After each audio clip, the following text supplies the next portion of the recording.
Geliyor itfaiye geliyor. Hı hı. Hocam bırakın çantayı dağıtsın. Belki 2 gün dinleniyoruz ya.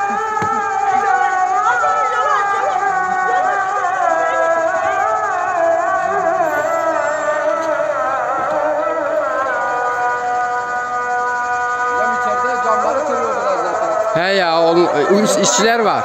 İşçiler vardı. İşçiler var içeride. Onlar yapmıştır da işte bakalım ne olana gelmiş.